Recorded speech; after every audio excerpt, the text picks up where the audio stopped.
The crystalline chamber floated in the darkness of space, massive and cold. Inside, hundreds of alien beings filled the viewing platforms, their eyes fixed on the center of the room. There stood Han Jiho, a human soldier alone and small compared to the creatures surrounding him. Energy restraints glowed around his wrists and ankles, holding him in place. He wore the torn remains of his military uniform, stained with old blood and dirt from battles long finished. Jiho kept his face blank as he stared ahead. He would not give them the satisfaction of seeing fear. Around him, the members of the Galactic Council whispered to each other in languages that sounded like grinding metal, bubbling water, and musical notes. None of it sounded friendly. He had been standing here for 6 hours already, listening to accusations that made his stomach turn. Overseer Thalen moved forward, its tentacles rippling as it approached the center platform. The creature was huge, at least 4 meters tall, with skin that shifted colors like oil on water. When it spoke, its voice came from a device attached to its body, translating its words into something humans could understand. "Corporal Han Jiho of Earth," Thalen announced, its voice echoing through the chamber. "You stand accused of war crimes against the Vryn Collective. The charges are severe. You destroyed a civilian colony. You killed 200,000 innocent lives. You used weapons that are forbidden by 17 treaties. How do you answer these charges?" Jiho said nothing. His lawyer, Ambassador Lee Doyun, had told him to stay quiet. Every word could be twisted against him, against all of humanity. So he stood there silent as stone while the council took his silence as guilt. "Let the evidence be shown," Thalen commanded. The air above them shimmered, and suddenly they were watching a holographic recording. Jiho saw human warships, including his own, the Indomitable. He watched as the ships fired their weapons at Vryn positions on the planet below. Explosions bloomed across the surface like deadly flowers. Buildings collapsed. The footage showed Vryn civilians running, screaming, dying. Jiho felt sick. The recording made it look like humans were monsters. It did not show what happened before. It did not show the truth. In the viewing section reserved for humans, Ambassador Lee Dohyun stood up. He was an older man with gray hair and tired eyes. He had been fighting this battle for months, trying to save Jiho, trying to save humanity's reputation. But the council did not want to listen. "Honored council," Lee called out, his voice strong despite his exhaustion. "This evidence is incomplete. The recording does not show the full context of what happened at Epsilon 7. We request access to the wreckage of our ships. The data logs will prove that humanity acted in self-defense." A being made of floating crystals laughed, the sound like breaking glass. "The human seeks to delay justice. The evidence is clear. They murdered our allies, the Vryn. They must pay." Other council members agreed, their various sounds of approval filling the chamber. Lee tried to speak again, but Thalen raised a tentacle for silence. "The council will deliberate," Thalen announced. "But the evidence speaks for itself. Humanity's aggression cannot be tolerated. This human will serve as an example." Jiho watched them all with cold eyes. He thought about Captain Park Minho, his commanding officer, who had died in the battle. He thought about the impossible choice Minho had made. He thought about the distress signal they received, the trap they flew into, the truth that no one wanted to hear. On Earth, millions of light years away, Dr. Kim Yoonji watched the trial broadcast on her screen. She sat in her small apartment, surrounded by books and artifacts from ancient civilizations. Her hands shook as she watched them condemn Jiho, condemn her entire species. Yoonji was a xenoarchaeologist, someone who studied the ruins of dead alien civilizations. She had spent years digging through the past, trying to understand how species rose and fell. Now she was watching her own species being destroyed by lies. "This is wrong," she whispered to the empty room. "This is all wrong." Her communication device buzzed. It was Ambassador Lee contacting her from the tribunal. His face appeared on her screen, looking older than ever. "Dr. Kim," he said quickly, "I need your help. The council has given us 48 hours to find proof of our innocence. I need you to go to Epsilon 7, go to the battle site, find something, anything that can prove what really happened." Yoonji felt her heart race. "Ambassador, I study dead civilizations, not battle sites. I am not qualified for this." "You are the best we have," Lee insisted. "You know how to find truth in ruins. Please, if you do not do this, Jiho dies. Humanity becomes an outcast. We lose everything." Yoonji looked at the screen showing Jiho standing alone in that massive chamber. She thought about all the human colonies spread across the stars, all the families who would suffer if the Council punished humanity. She thought about justice and truth and the responsibility she carried. "I will go," she said quietly. "I will find the truth." Back in the tribunal chamber, the council members were leaving to deliberate. Guards moved forward to take Jiho back to his cell, a small room with walls that showed the endless void of space. He did not resist as they led him away. He had learned that resistance only made things worse. As they walked through the corridors, one of the guards, a being with 4 arms and gray skin, spoke to him quietly. "I was a soldier once," the guard said. "I know the look in your eyes. You did what you had to do, but the council does not care about that. They care about politics. The Vryn have powerful friends." "Then why are you telling me this?" Jiho asked, his first words in hours. The guard was quiet for a moment. "Because someone should know you are not the monster they say you are, even if it changes nothing." They reached his cell and Jiho stepped inside. The door sealed behind him with a hiss. He sat on the narrow bed and stared out at the stars, at the vast emptiness beyond the walls. Somewhere out there was Earth, his home, perhaps seeing him as a hero or perhaps already believing the lies. He closed his eyes and remembered Epsilon 7. He remembered the screaming alarms, the impossible orders, the weight of the detonator in his hand. He remembered the children they saved and the ones they could not. He remembered everything, every detail, every choice, and he knew that if he had to do it again, he would make the same decisions. The truth mattered, even if no one wanted to hear it. The debris field of Epsilon 7 stretched across space like a graveyard. Broken ships drifted in the darkness, their hulls torn open, their crews long dead. Dr. Kim Yoonji stared out the viewport of the salvage ship, her breath catching in her throat. She had seen ruins before, ancient places where civilizations had fallen thousands of years ago, but this was different. This destruction was fresh. These were her people, her species, floating dead in the void. "Dr. Kim," a voice called behind her. "We are approaching the coordinates of the Indomitable." Yoonji turned to see Engineer Choi Hana standing at the navigation console. Hana was younger than Yoonji, only 25, with short black hair and clever hands that never stopped moving. She was brilliant with technology, able to repair or salvage almost anything. Right now her face was pale as she looked at the wreckage around them. "Thank you, Hana," Yoonji said softly. "Begin scanning for the ship's data core."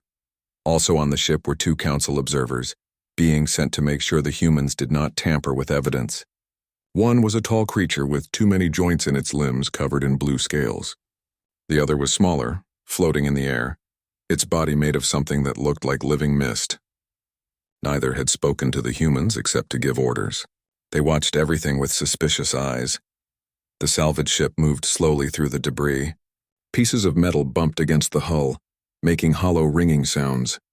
Yoonji saw a helmet floating past, empty, and she had to look away. These had been people, soldiers doing their duty. Now they were just pieces scattered in space. "I have located the Indomitable," Hana announced. "Or what remains of it. The main hull is shattered, but the data core section might still be intact." They suited up in EVA gear and prepared to go outside. The council observers insisted on coming with them, along with a team of neutral peacekeepers who carried weapons and watched the humans carefully.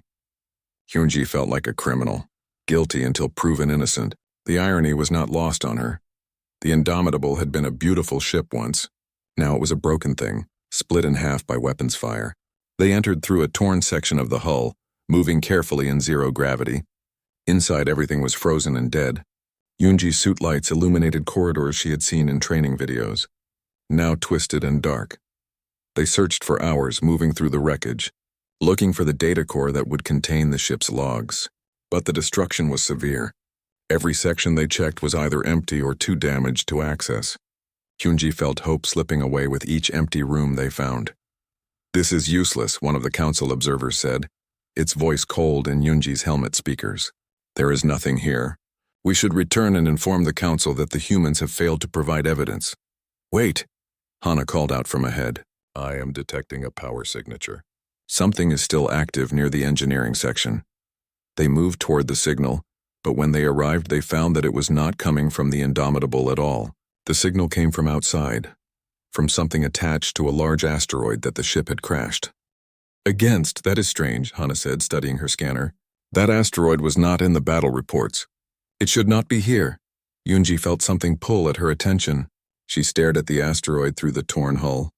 There was something on its surface, something dark that seemed to absorb light. Without thinking, she pushed off toward it. Floating across the gap between the ship and the rock, Dr. Kim, stop, one of the peacekeepers shouted. You are leaving the search area. But Eunji was not listening.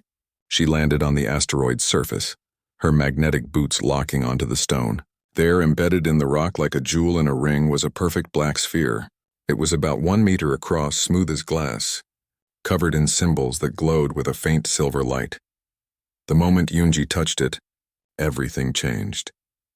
The sphere blazed with light so bright that everyone had to shield their eyes. Symbols appeared in the space around it, spinning and rotating, forming patterns that hurt to look at. A sound filled Yunji's helmet, not heard through her ears but felt directly in her mind. It was like music and mathematics and language all at once, beautiful and terrible. Then just as suddenly it stopped. The light dimmed. The symbols faded. But the sphere was different now. It pulsed gently like a heartbeat, and Yunji realized she could feel it. Not with her hands. With her mind. It was aware. It was alive. What did you do? The blue-scaled observer demanded, its voice sharp with fear. I do not know, Yunji whispered, but that was not entirely true. Somehow she did know. Information flooded into her mind. Knowledge that was not hers but was now available to her. The sphere had a name. It called itself the voice of aeons. It had been waiting here for millions of years, dormant, until someone worthy touched it. We need to take this back to the council, Hana said, staring at the sphere with wide eyes. This is more important than ship logs. This is progenitor technology, real progenitor technology. The progenitors were the great mystery of the galaxy. They were the first civilization, the ones who had built wonders before any current species even existed. They had vanished millions of years ago, leaving behind only ruins and legends. Every species searched for their technology, but almost nothing had ever been found, until now. The peacekeepers tried to move the sphere, but it would not budge. They pushed and pulled, but it stayed perfectly still, as if it weighed as much as a planet. Then Yunji reached out and simply lifted it. The sphere came away easily in her hands, light as air. Only she can move it, Hana said quietly. It has chosen her. The council observers panicked. They demanded that Eunji put the sphere down, that they leave it here, that they contact the council immediately. But the sphere had other ideas. When one of the peacekeepers tried to take it from Yunji by force, the sphere released a pulse of energy that knocked everyone back except her. A voice spoke then, not in any language but in meaning itself, understood by all. I am the voice of aeons. I bear witness to truth. I render judgment. I must reach the tribunal. I must see the one who is accused. Yunji felt the sphere's will pressing against her own. It wanted to go to the trial. It wanted to see Jiho. And somehow Yunji knew that this was incredibly important. This was why they had come here. Not for ship logs. For this. We are going back to the council, Yunji said firmly. And we are bringing this with us. The council observers tried to argue, but what could they do? The sphere would not be separated from Yunji, and Yunji would not be stopped. They had no choice but to return to the salvage ship and begin the journey back to the tribunal. As they traveled, Yunji sat with the sphere in her lap, feeling its ancient mind touching hers. It showed her things, visions of the past. The progenitors had not vanished. They had left. They had created the voice of aeons and others like it as guardians, as judges to watch over the younger species that would come after them. The sphere had witnessed countless civilizations rise and fall. It had seen justice and injustice, truth and lies, and now it had awakened because it sensed something important, a moment that would define not just one human, but the entire future of the galaxy. What will happen when we arrive? Hana asked Yunji quietly. Yunji touched the sphere gently, feeling its certainty. The truth will be revealed, she said, whether the council wants to hear it or not. The Grand Tribunal chamber was filled to capacity. Every viewing platform held alien beings eager to witness what they believed would be historic justice. Overseer Thalen stood at the central podium, its tentacles moving in patterns that suggested satisfaction. The 48 hours had passed. No evidence had been presented. Now came the final verdict. Han Jiho stood in the center of the chamber, his energy restraints glowing brighter than before. He looked thinner than he had 2 days ago, tired, but his eyes remained clear. He had accepted his fate. If he died here, at least he would die knowing he had done the right thing. That had to be enough. The council has deliberated, Thalen announced, its voice booming through the chamber. We find the human guilty of all charges. The sentence is death. Furthermore, humanity as a species will pay reparations to the Vryn Collective. Human ships will be banned from 17 sectors. Human colonies will be monitored by council forces. Let this serve as a lesson to all who would defy the laws of civilized space. Ambassador Lee Do-hyun stood in the human section, his face gray with defeat. He had tried everything. Every legal argument, every political favor, every desperate plea. None of it had mattered. The council had decided humanity's fate before the trial even began. The chamber erupted in approval. Aliens whistled, clicked, roared, and sang their agreement. Justice, they called it. Justice for the murdered Vryn. Justice for the peace of the galaxy. Then the main doors exploded open. Dr. Kim Yoonji ran into the chamber, her hair wild, her clothes torn. In her arms she carried the black sphere, which pulsed with light like a dying star being born. Behind her came Hana and the rest of the excavation team, along with the furious council observers who had tried and failed to stop her. Wait, Yoonji shouted, her voice somehow carrying across the massive space. You cannot do this. I have proof. I have the truth. Thalen's tentacles snapped with annoyance. Remove this human from the chamber. She disrupts official proceedings. She will be arrested for contempt of council. Peacekeepers moved forward, but they never reached Yoonji. The voice of Aeons released a wave of force that swept through the entire chamber, freezing every being in place. Not physically. They could still breathe, still blink, still see. But they could not move. They could not speak. They could only watch. The sphere rose from Yoonji's arms, floating into the air above the center of the chamber. It began to spin, slowly at first, then faster. The symbols on its surface blazed with silver light. The light spread outward, forming shapes in the air. Words in every language. Ancient text that predated any current civilization. Then a voice spoke. It came from everywhere and nowhere, felt in the bones and heard in the mind. It was old, so incredibly old that listening to it made Yoonji want to cry. I am the voice of Aeons, it declared. Keeper of truth. Witness to reality. Forged by the progenitors to render judgment when justice fails. I have observed the events at Epsilon 7. I have seen what truly happened. I will show you now. The air above them shimmered and changed. But this was not a simple holographic recording. This was something else. This was reality itself. Captured and preserved by technology beyond understanding. They were not watching events. They were experiencing them.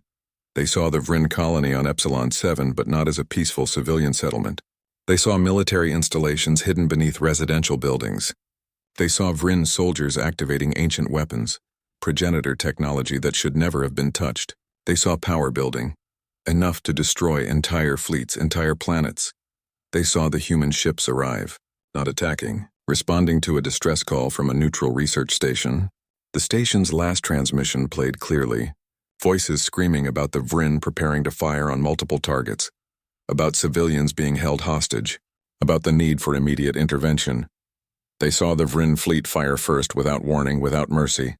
3 human ships exploded in the opening salvo. Thousands of lives ended in an instant. They saw Captain Park Min-ho on the bridge of the Indomitable. His face twisted with anguish as he realized the trap they had flown into.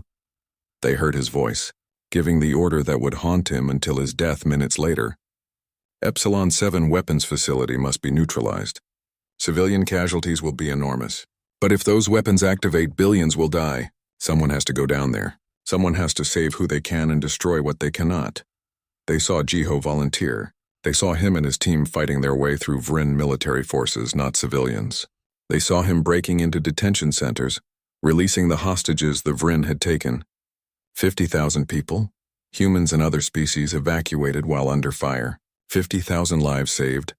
They saw Jiho standing in the weapons control room, his hand on the detonator, tears running down his face as he counted down. They heard him whisper apologies to the civilians still trapped in the facility, used as shields by the Vryn military command. They saw the explosion that destroyed the ancient weapons before they could be used. and with them, the Vryn who had forced this impossible choice. The vision ended. The chamber was silent. Every being sat frozen, not by the artifact's power anymore, but by shock, by shame, by the weight of what they had just witnessed. The voice of Aeons floated toward Jiho. The energy restraints around him shattered like glass. Silver symbols appeared on his skin, glowing softly, forming patterns on his arms and face.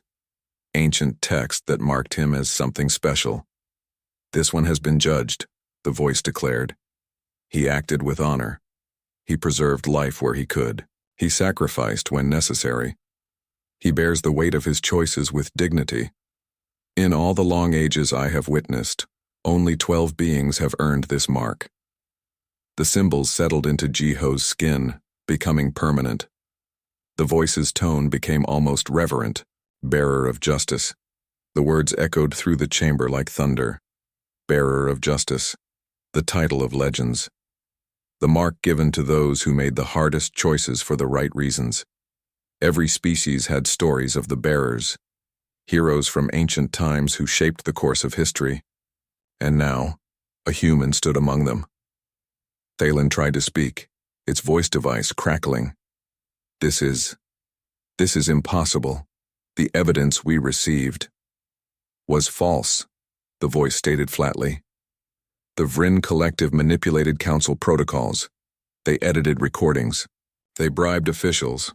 They turned a defensive action into an excuse for vengeance and profit. They have done this before, to other species. I have the records. I will share them now." More visions flooded the chamber.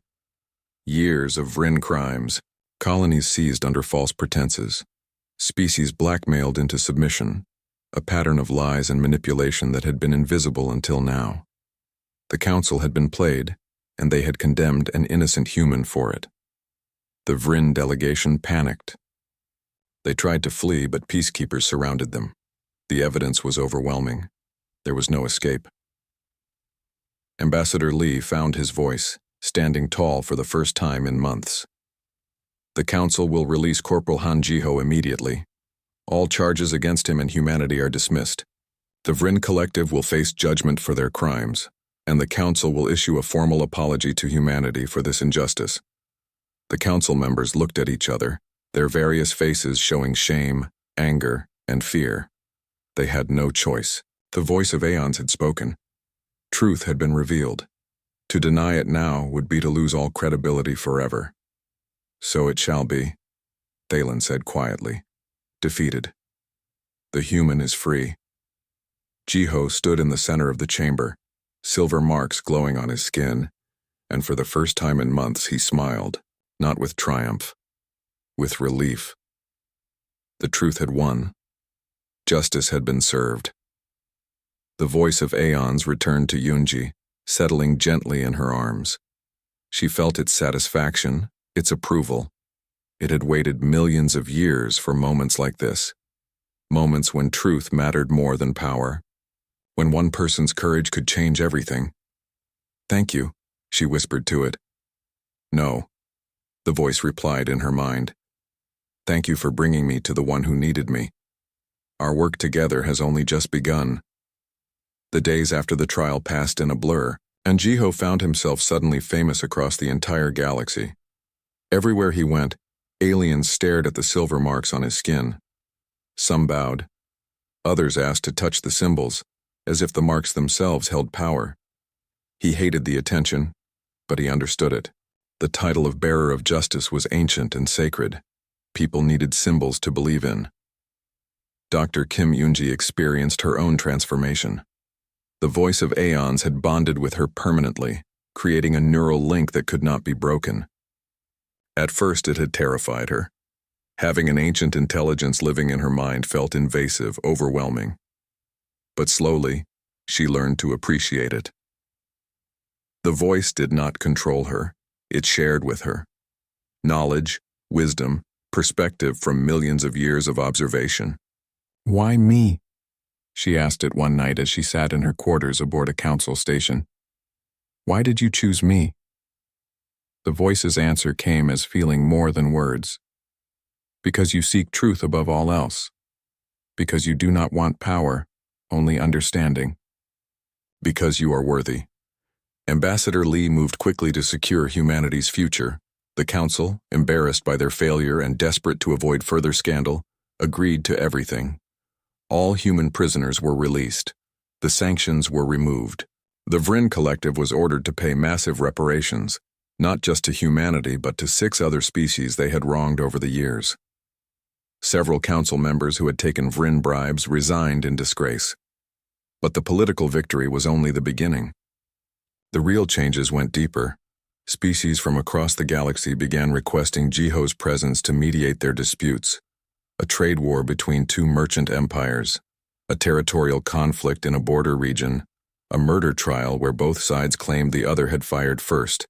Every situation was different, but people wanted the bearer of justice to oversee the resolution.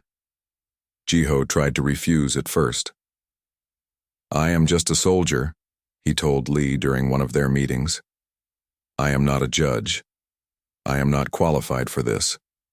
Lee smiled, looking younger than he had in months. "You are exactly what the galaxy needs right now. Someone who makes hard choices for the right reasons. Someone marked by truth itself. Use that influence, Jiho. Help people." So Jiho began taking the cases. Hana came with him, fascinated by the progenitor technology and determined to learn everything she could. Yunji joined them whenever her research allowed. Together they traveled from system to system, bringing resolution to conflicts that had festered for years. The work was exhausting but rewarding. Jiho discovered he had a gift for seeing through lies and finding common ground. The marks on his skin seemed to make people more honest. It was hard to lie to someone chosen by an ancient artifact designed to reveal truth. Yunji spent her time studying progenitor sites with the voice of Aeons guiding her. They visited dead worlds where ancient structures still stood.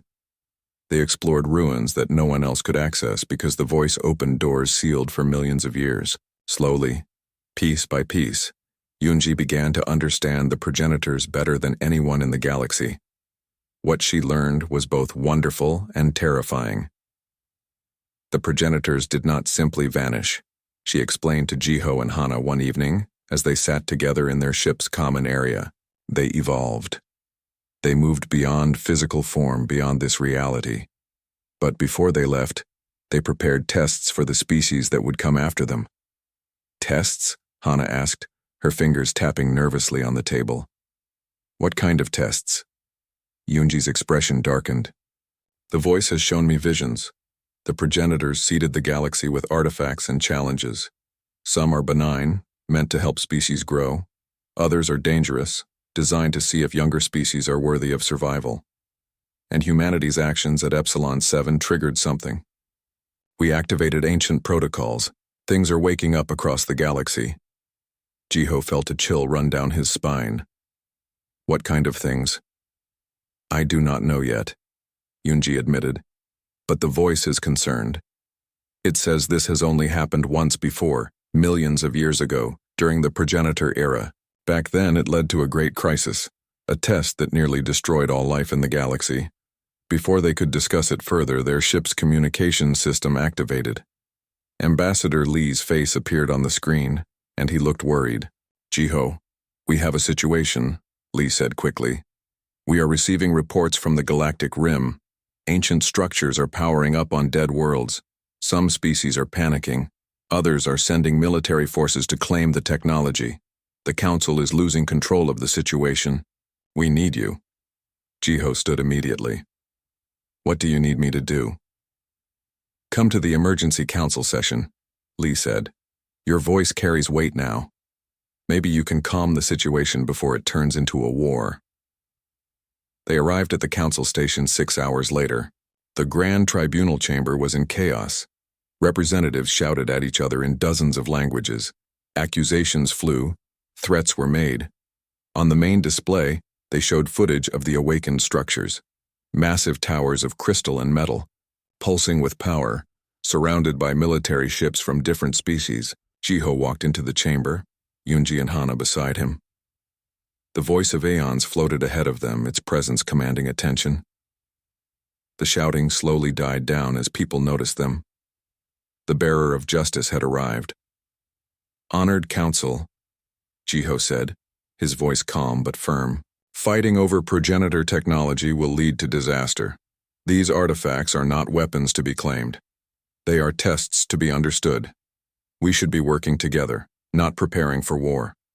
A reptilian delegate hissed angrily. "Easy for a human to say. Your species triggered these activations. You are responsible for this crisis. Why should we listen to you?" Yunji stepped forward, the voice of aeons pulsing with light. "Because we have knowledge that you do not. The voice has shown me the purpose of these awakenings. The progenitors left a final challenge for the species of this galaxy. Pass it and we inherit their wisdom and technology. Fail it, and the artifacts will ensure that dangerous species cannot spread further into the cosmos." Silence filled the chamber. Every being understood the implication. This was not just about claiming technology. This was about survival. "What do we need to do?" Thalen asked quietly, its tentacles hanging limp with fear. Yunji looked at Jiho, and he saw the weight of responsibility in her eyes. "The voice says we need to find the other bearers of justice." Throughout galactic history, 12 beings have been marked as Jiho was. Some are long dead, but others might still exist in stasis or hiding. We need to wake them. Unite them. Together, the bearers are meant to guide the galaxy through this challenge. "How do we find them?" Ambassador Lee asked. The voice of Aeon spoke then, its ancient voice filling every mind in the chamber. "I know where they are. I will guide the search, but we must move quickly. The first test has already begun. On the world called Takresh Prime, an artifact has awakened. The Takresh have claimed it and plan to use it as a weapon. If they succeed, it will trigger a cascade that will destroy half the sector." Jiho felt his jaw tighten. Another impossible situation. Another choice between bad options. "Then we go to Takresh Prime. We stop them." "They will not listen to words," a council member warned. "The Takresh are militant. They respect only strength." "Then we show them strength," Jiho said firmly, "but not through violence. We show them the strength of doing what is right. We save them from themselves." Hana grinned despite the tension. "So when do we leave?" "Immediately," Yunji said. "The voice is already plotting coordinates. But we cannot do this alone. We need a crew. We need people we can trust." Over the next hours, they assembled a team. Oh Sohee, a pilot who had survived Epsilon 7 and wanted to honor her fallen comrades, volunteered immediately. Ambassador Lee pulled strings to get them a fast ship and supplies. 2 other humans with military experience joined, along with a handful of aliens who believed in what Jiho represented. As they prepared to depart, Jiho stood at the viewport, looking out at the stars. Yunji joined him, the voice floating nearby. "Are you afraid?" she asked quietly. Jiho nodded. "Always. But that has never stopped me before." "The voice says this is just the beginning," Yunji said. "Humanity has a role to play in what is coming. A role the progenitors planned for. We are meant to help guide the galaxy through this crisis." "No pressure then," Jiho said with a dry smile. Yunji laughed softly. "No pressure at all. Just the fate of all sentient life depending on us." Their ship launched into the darkness, heading toward Takresh Prime, and whatever challenge awaited them there. Behind them, the council watched nervously. Across the galaxy, ancient structures continued to wake, and somewhere in the void, other bearers of justice began to stir, called by the voice of aeons to fulfill their ancient purpose. The real test was about to begin. Takresh Prime hung in space like a dying ember. The planet's surface glowed with unnatural red light, cracks spreading across its continents where the ground had broken open from centuries of industrial exploitation. The Takresh had strip-mined their own world, desperate for resources to fuel their military expansion. Now their homeworld was dying, and they had grown desperate enough to do anything to save it, including activating a progenitor artifact they did not understand.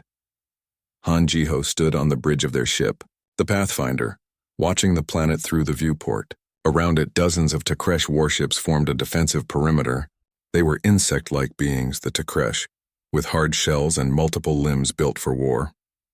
Their ships looked like extensions of themselves, all sharp edges and weapons bristling from every surface. "They are hailing us," Sohee reported from the pilot's station. She was young, barely 23, but she flew with the confidence of someone twice her age. Her hands moved across the controls with practiced ease, and they do not sound happy. Put them through, Jiho said calmly. The view screen shifted to show a Takresh commander, its mandibles clicking with aggression. Human vessel, you are trespassing in Takresh territory. Leave immediately or be destroyed. We do not recognize council authority here. We are not here as council representatives, Jiho replied, keeping his voice steady. We are here to help. The artifact you have activated is dangerous. If you use it incorrectly, it will destroy everything within 50 light years, including your homeworld. The Takresh commander's eyes, all 6 of them, narrowed. We know what we are doing. This is progenitor technology. It will heal our world. It will make us powerful again. You are jealous. You want to steal it for yourselves. Dr. Kim Yoonji stepped forward, the voice of Aeons floating beside her. Please listen. The artifact is not a healing device. It is a test. The progenitors left these challenges to evaluate species. If you use it as a weapon, if you let fear and desperation guide you, it will judge your species unworthy. Lies. The commander spat. Human tricks. We have decoded the controls. We have seen what it can do. Tomorrow we activate it fully. And anyone who tries to stop us will be considered an enemy of the Takresh people. The transmission cut off. Jiho turned to his team gathered on the bridge. Along with Sohee, Yoonji, and engineer Choi Hana, they had been joined by 2 others during their journey. The first was Do-hyun, a young medic who had lost his family in a conflict similar to Epsilon 7. The second was an alien named Vrex, a being of pure energy contained in a crystalline form. Vrex was old, older than most species, and claimed to have met a bearer of justice once, thousands of years ago. Options? Jiho asked the group. We could contact the council, request a military intervention, Do-hyun suggested. Force them to stand down. Hana shook her head. That would take days. They said they are activating it tomorrow. Plus, a council fleet showing up would only confirm their fears. They would activate it immediately as a defense. We could sneak in, Sohee offered. I can get us past their defenses. Land near the artifact site. Sabotage it before they can use it. That might work, Jiho said slowly. But it does not solve their real problem. Their world is dying. Even if we stop them from using the artifact, they will find another desperate solution. We need to give them hope, not just take away their chance at salvation. Yoonji touched the voice of Aeons, feeling its ancient consciousness stir. The artifact is not meant to be a weapon, she said softly, but it can be something else. The progenitors designed these tests with multiple solutions. If we can show the Takresh the right way to use it, the way that demonstrates wisdom instead of aggression, the artifact will respond differently. Can you do that? Jiho asked. I do not know, Yoonji admitted. But the voice can guide me. If we can reach the artifact, if we can interact with it before the Takresh activate their weaponized programming, maybe we can reprogram it to heal instead of destroy. Vrex's crystalline form pulsed with light as it spoke, its voice like wind chimes. I have seen the bearer's mark on your skin, human Jiho. The progenitors chose their bearers carefully. You are meant to make impossible choices, so choose now. What path do we take? Jiho looked at each member of his team. They were so young, most of them. They had their whole lives ahead of them. He had no right to risk them, but he also knew they would follow him anyway. That was the burden of leadership, the burden of the mark on his skin. We go in quietly, he decided, so he gets us to the surface. Yoonji and I approach the artifact. Hana, you and Vrex create a distraction if we need one. Do-hyun, you stay with the ship and be ready for emergency extraction. No violence unless absolutely necessary. Our goal is to show the Takresh a better way, not to fight them. They moved quickly, planning every detail. As night fell on Takresh Prime's main continent, the Pathfinder slipped through the defensive perimeter using Hana's clever tricks with their sensor profile. Sohee piloted them down through the atmosphere, her hands steady even as Takresh patrol ships passed dangerously close. They landed in a ravine 5 kilometers from the artifact site.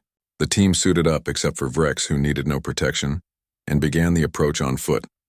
The land around them was scarred and broken, evidence of the Takresh's desperate mining operations. Nothing grew here. Nothing lived except the Takresh themselves, clinging to their dying world. The artifact sat in the center of a vast excavation site. It was a tower of crystalline metal, easily 50 meters tall, pulsing with energy that made Jiho's teeth ache. Takresh technicians swarmed around it, connecting their own technology to its base. They were trying to control it, to force it to do what they wanted. Jiho could see immediately that it would not work. The artifact was resisting, its energy building towards something catastrophic. "We need to stop them now," Yunji whispered urgently. "Another hour and the feedback will be too great. The artifact will explode." Jiho made his decision. He stood up from their hiding place and walked directly toward the artifact, his hands raised peacefully. Silver marks on his skin glowed in the darkness, announcing exactly what he was. Alarms blared immediately. Takresh soldiers surrounded him, weapons aimed at his head. The commander from the transmission appeared, mandibles clicking furiously. "The human. You dare come here? You will die for this trespass. I am here to save your people," Jiho said calmly. "Not to fight them. That artifact is going to explode. Your technicians do not understand how it works. Let me help you. Why would a human help us?" the commander demanded. "What do you gain?" Jiho gestured to his marks. "I am a bearer of justice. My purpose is to do what is right regardless of the cost to myself. Your people are suffering. Your world is dying. I can help, but only if you let me try." The commander hesitated, and in that moment of doubt, Yunji ran forward. She reached the artifact before anyone could stop her, pressing her hands against its surface. The voice of Aeons merged with it, creating a connection that lit up the night. Information flooded through Yunji's mind. She saw what the Takresh had done wrong, saw how they had tried to weaponize healing technology, saw how their fear had corrupted the artifact's programming. But she also saw the solution. A way to undo the damage. A way to give the Takresh what they truly needed. "Jiho," she called out. "I need your help." The artifact needs to judge the Takresh. It needs to see if they are worthy. But it cannot do that while they are forcing it. You need to convince them to surrender control. Jiho turned to the commander. "Please, trust me. Deactivate your connections to the artifact. Let it work the way the progenitors intended. Let it judge you fairly. If your intentions are pure, if you truly want to save your people rather than use this as a weapon, the artifact will help you. And if it does not," the commander asked bitterly, "if it judges us unworthy, then you lose nothing you do not already have," Jiho said gently. "Your world is dying whether you activate this or not. But if you continue on this path, you guarantee destruction. Give peace a chance. Give truth a chance." The commander looked at Jiho for a long moment, at the marks on his skin, at the ancient artifact pulsing with power, at the human who had walked into enemy territory unarmed, offering help instead of threats. Finally, it clicked an order to its technicians. "Disconnect all systems. Now." The Takresh technicians obeyed reluctantly. One by one, their cables and connections detached from the artifact. The moment the last connection broke, the tower's energy changed. Instead of building toward explosion, it began to flow downward into the ground, spreading across the planet like roots from a great tree. Yunji gasped as visions from the artifact filled her mind. "It is working. It is healing the planet. The artifact is repairing the damage, restoring the ecosystems, purifying the atmosphere. But there is more. It is judging the Takresh. It is measuring their worthiness." Everyone held their breath. The artifact's energy swept across Takresh Prime, touching every member of the species. It saw their desperation, their fear, their willingness to harm others to save themselves. But it also saw their love for their homeworld, their fierce protection of their young, their capacity for change. The tower pulsed once, twice, 3 times. Then a symbol appeared on its surface. Not silver like Jiho's marks. Something different. Bronze, the color of potential not yet fulfilled. The voice of Aeon spoke, its words heard by every being on and around the planet. "The Takresh have been judged. You are not yet worthy of the highest gifts, but you are not condemned. You have potential. You chose truth when offered. You trusted when you had no reason to trust. Your world is healed. Use this second chance wisely." The Takresh commander fell to its knees, all 6 eyes weeping. Around them, Takresh soldiers dropped their weapons, staring in wonder as their dying world began to heal. Green shoots broke through the scarred ground. Water, clean water, began filling the dried rivers. The red glow faded, replaced by the blue of a healthy sky. Jiho walked to the commander and offered his hand. "You made the right choice," The commander took it, its hard shell trembling. "You saved us." "You had no reason to." "We would have killed you." "I know," Jiho said simply, "but that is what bearers do. We make the hard choices. We choose right over easy, and we believe in second chances." Later aboard the Pathfinder, as they prepared to leave Takresh Prime, the team gathered one last time. They were exhausted but satisfied. They had prevented a catastrophe and saved an entire species.